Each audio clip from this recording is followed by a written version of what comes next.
All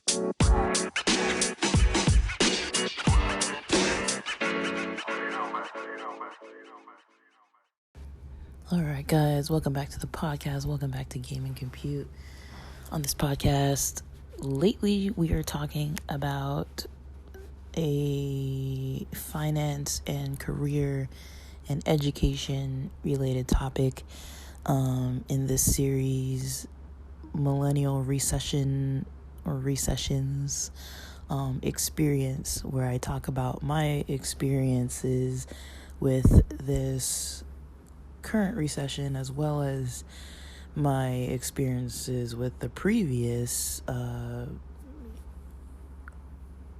2008 housing market crash.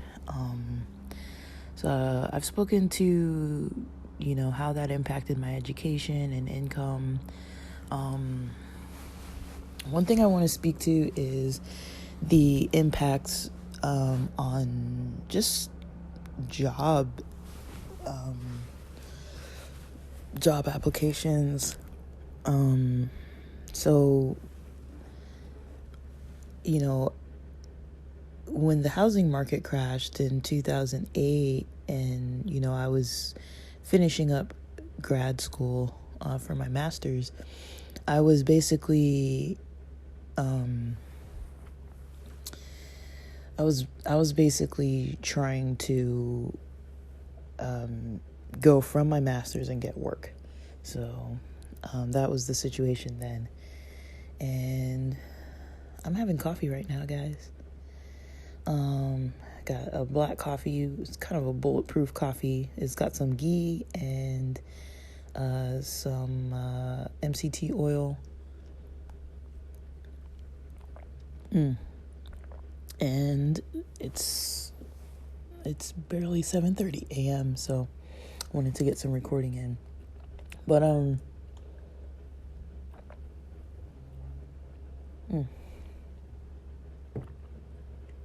sorry, just trying to drink it before it gets too cold. And get my energy up. But basically,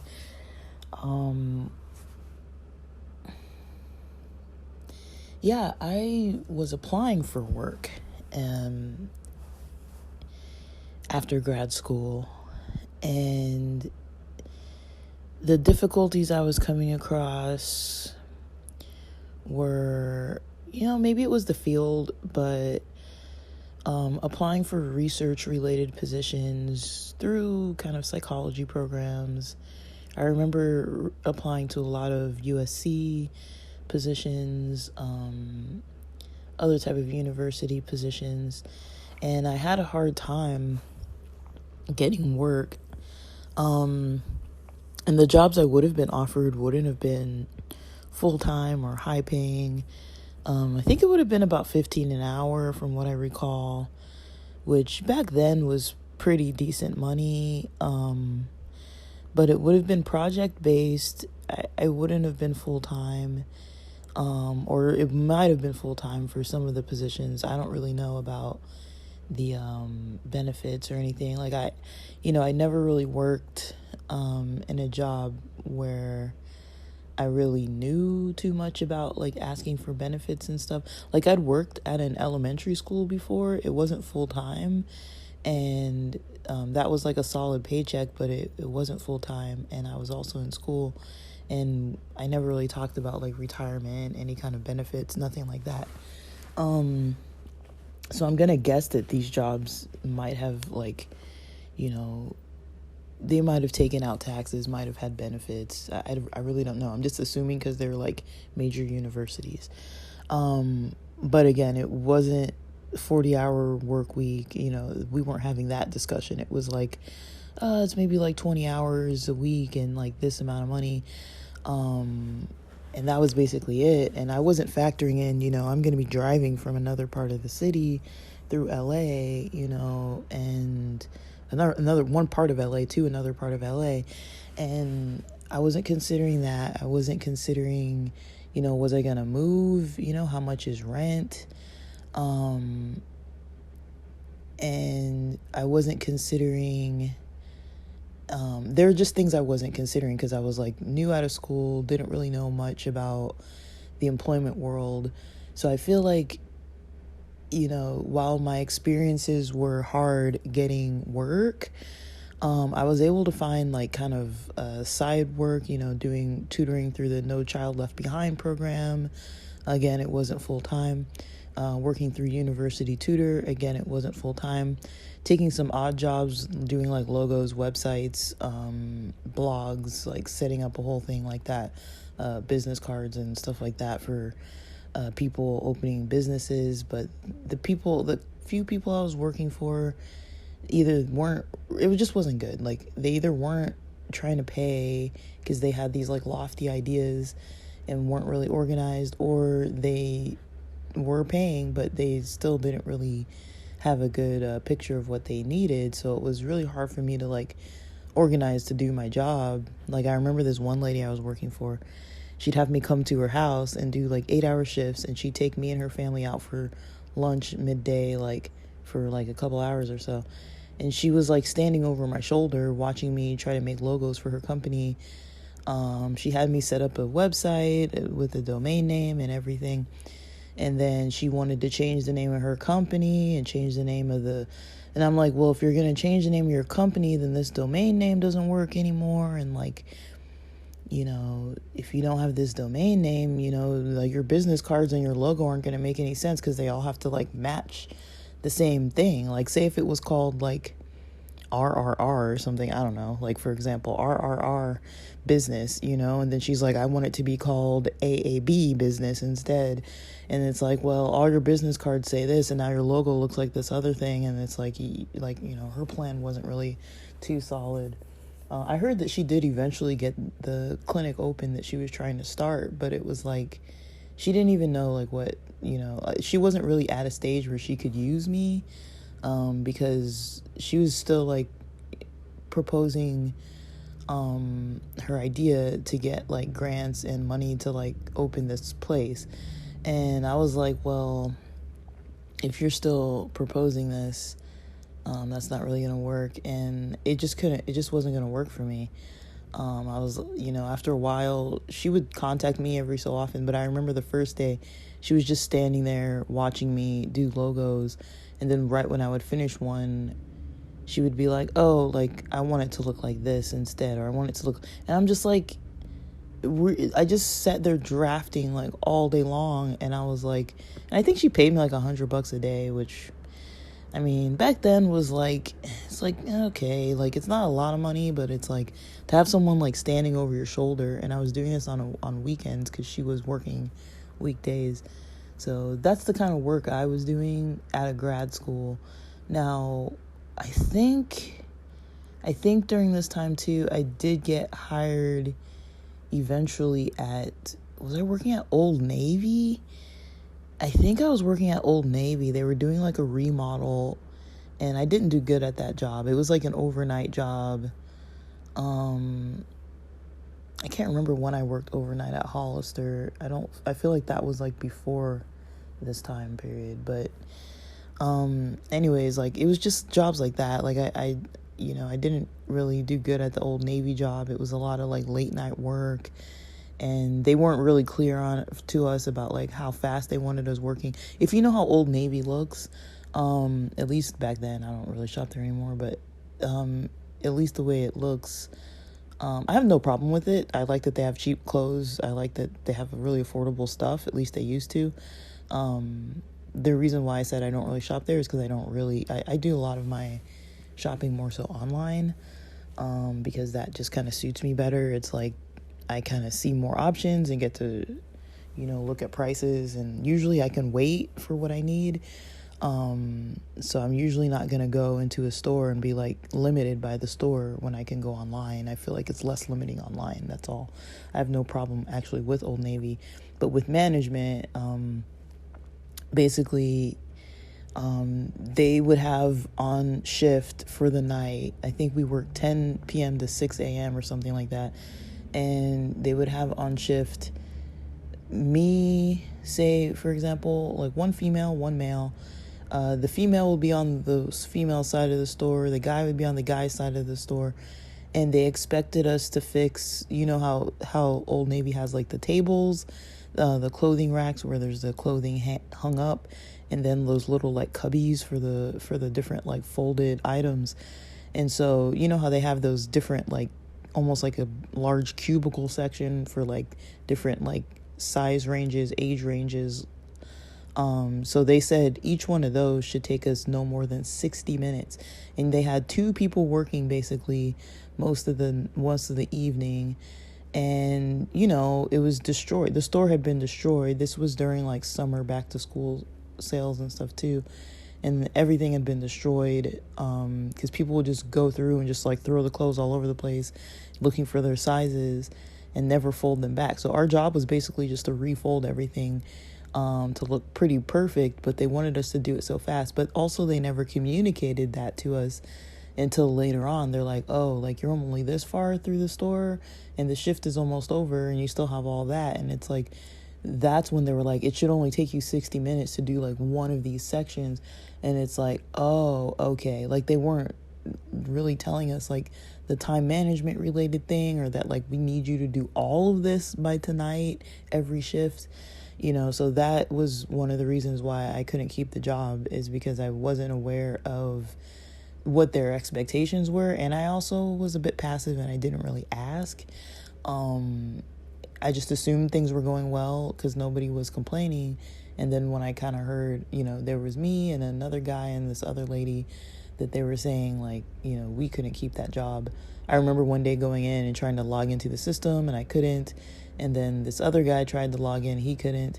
And then they were like, oh, it's because it's your last day. And like, but there was no warning, no nothing. So I was like, whatever. Like, I knew I wasn't like great at the job, but also I wasn't like, I didn't feel like I was bad at it. I just was maybe a little passive and not really knowing what they expected or what they wanted.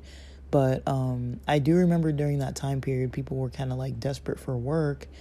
And then also I remember secondhand experience that a lot of my friends who hadn't gone to grad school were definitely suffering. Some of them out of their bachelor's programs had been working for a few years by that point, and then a lot of them were getting laid off. And so that's what I saw, is a lot of people who were new at their jobs were definitely getting laid off back then. Fast forward all the way to now, one of the harder things that I'm noticing, even though I'm not directly applying to work, one of the harder things I'm noticing is the impact of technology on job searching. So I'm not saying technology is bad,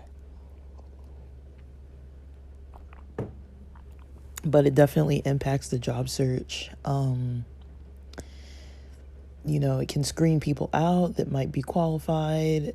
A lot of it's keyword based if it's online applications.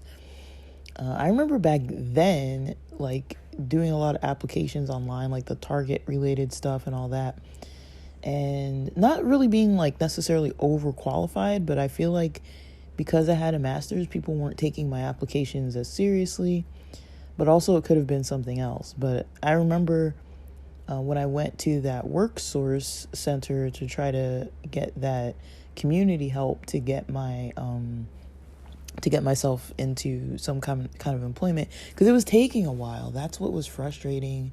I expected, my expectations were graduate in June, by the end of summer I'll have a job. Like, I was applying to so many jobs, but also getting discouraged.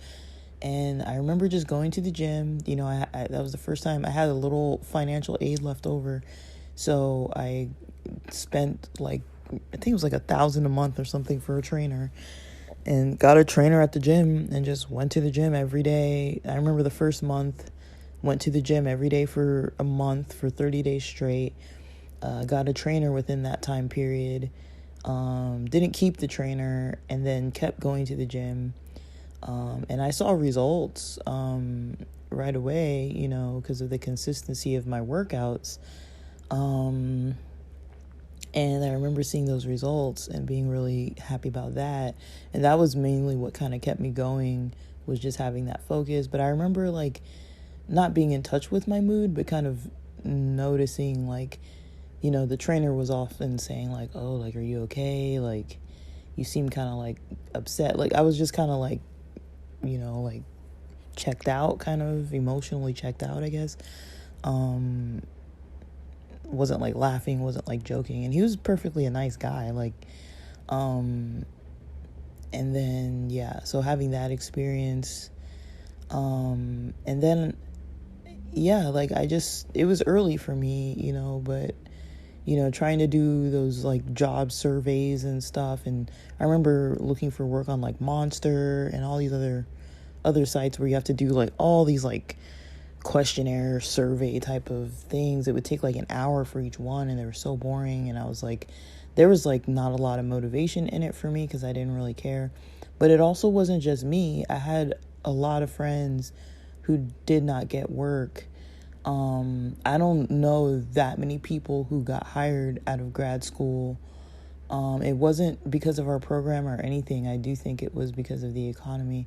And a lot of those friends, probably about half of them, started applying to PhD programs, but for research, and I went the clinical direction. A couple people went clinical, and I went,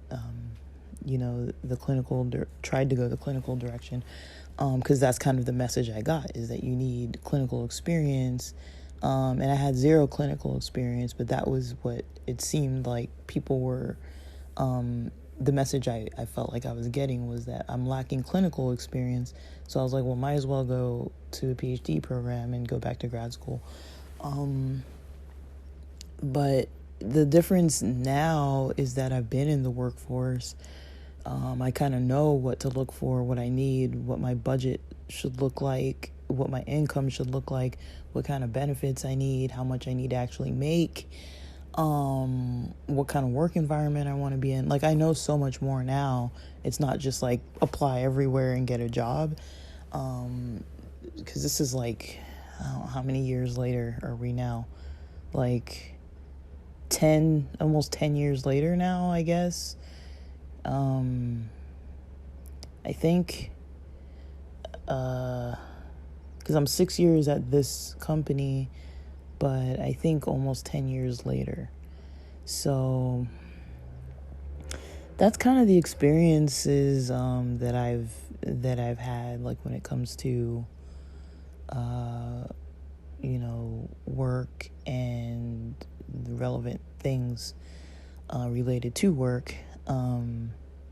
These are mainly kind of my experiences with recession related things. Like, definitely I did notice people getting laid off, and then either deciding to go back to school later. So there were some people who were like in my same age range, that some of us went to get masters and different degrees and stuff, and then like after our bachelors, and then others of us went straight into work.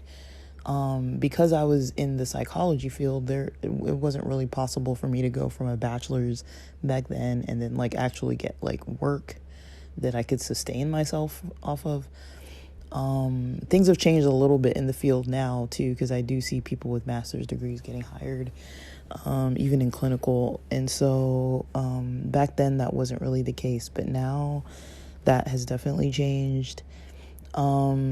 Now, things that I would consider now that I don't really know the answer to, but things I would keep in mind is looking at, what was pandemic proof. A lot of healthcare related work was, a lot of healthcare related work survived the pandemic.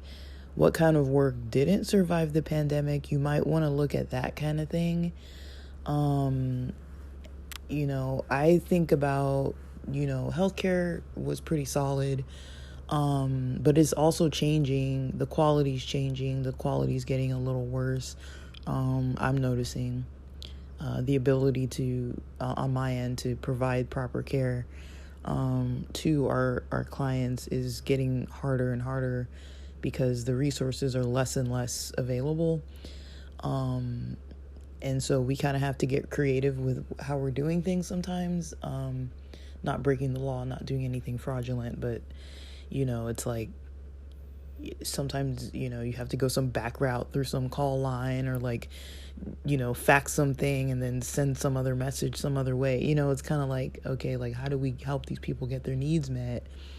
We're kind of flagging providers that are having good reputations and availability and just sending everybody to them, because it's like there are plenty of providers that can't even get a referral sent on time or keep their appointments. I had a client telling me the other day that their doctor was complaining to them that they were so busy that day that the doctor was using their own lunch break to provide a session to that client, like kind of trying to guilt trip the client who was in severe pain and need, after this doctor had dropped the ball on sending the referrals in a timely manner.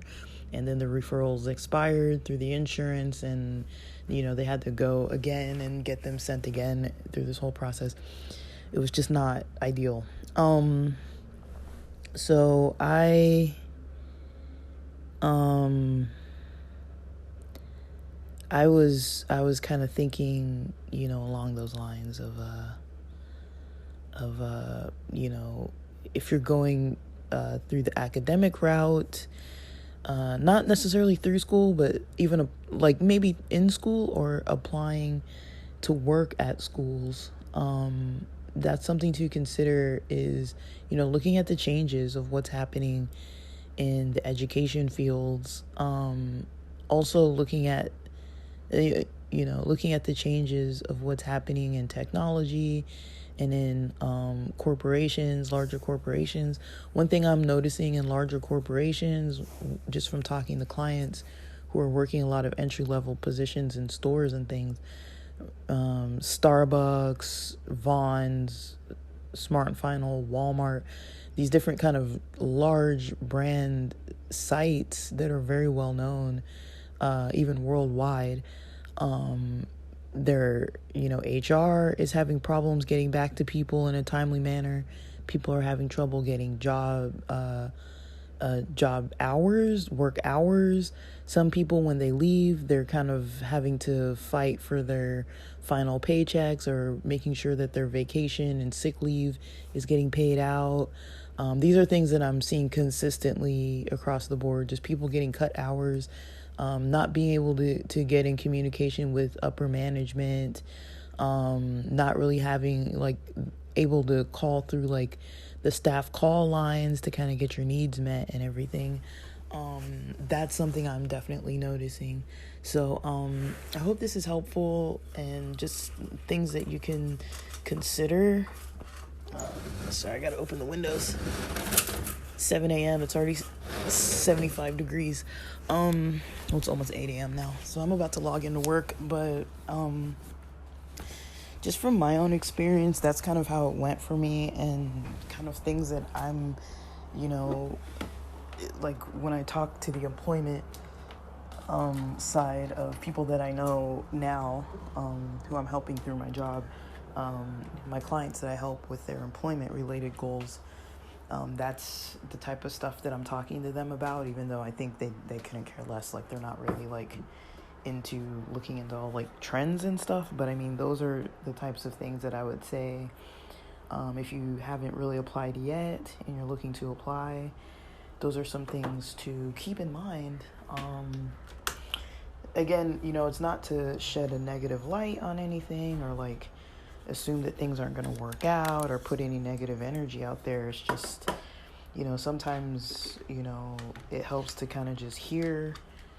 I hope, that at the least it helps people to just kind of hear of the experiences I've had and be able to figure out, how you can do what you need for yourself, what might work best for you, so you're not feeling stuck or you're running around trying to get work, and it's why isn't it working? Why am I not getting these jobs? These are just tips of things to consider, and if you hear my experiences, maybe it'll kind of help to see kind of what might happen for you or what you have experienced and kind of compare and contrast. That's the goal of these episodes, but I hope you like this episode. And with that, thanks for listening.